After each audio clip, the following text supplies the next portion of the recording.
The view is spectacular. I am currently on Scotland's west coast looking out at the Ailsa Craig. Weather can be rough here, but at the moment the sun is out, the water is clear, the wind is warm. Perhaps it's a good picture of what's going on in the UK economy these days.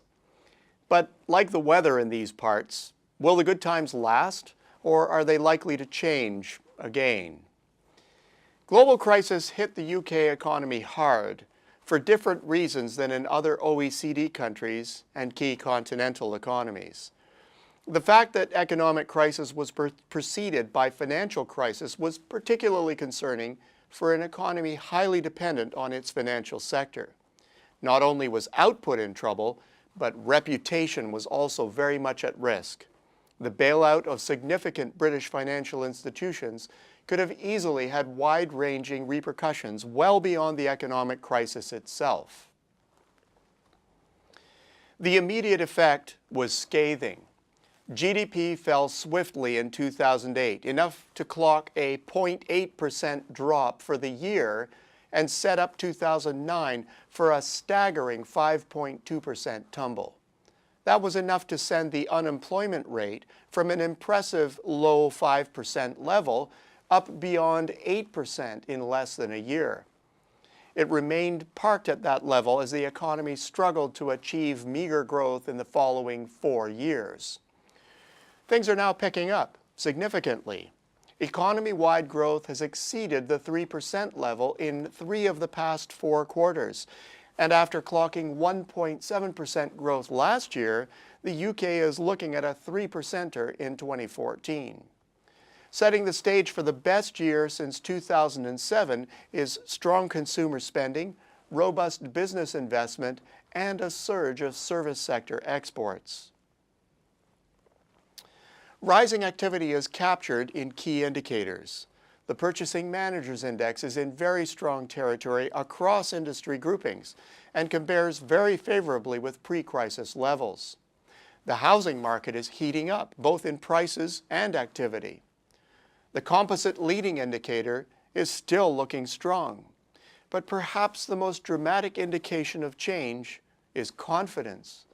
Clear across its regions, the UK is witnessing soaring confidence that has taken the benchmarks back up to pre-crisis levels.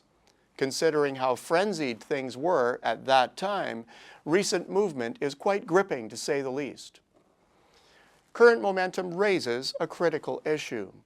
Given the years in the doldrums, it's quite likely that even with the recent rebound in confidence, the economy could be caught unawares in terms of its capacity. Firms have been investing at subpar levels for years now, but are facing tight capacity limits and rising orders. Labor is getting more scarce. The unemployment rate has tumbled below 7% in the past year, surprising almost all market watchers. Unemployment claimants have plunged to 3.3% of the workforce. Given that jobs are a lagging indicator of the economy, there is likely more labor force tightening on the way, a new problem for the economy to deal with.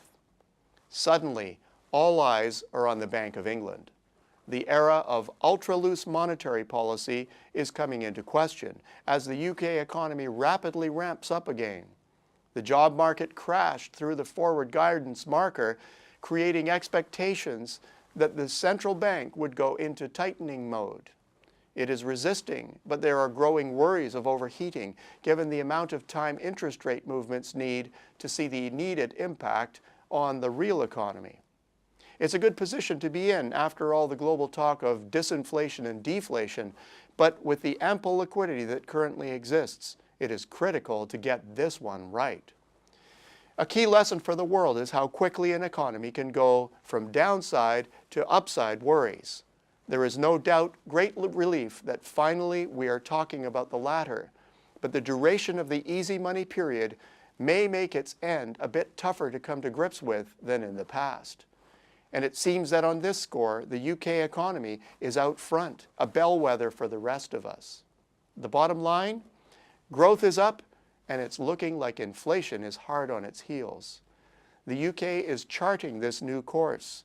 We'd all do well to watch with interest and to wish them well. Until next week, I'm Peter Hall.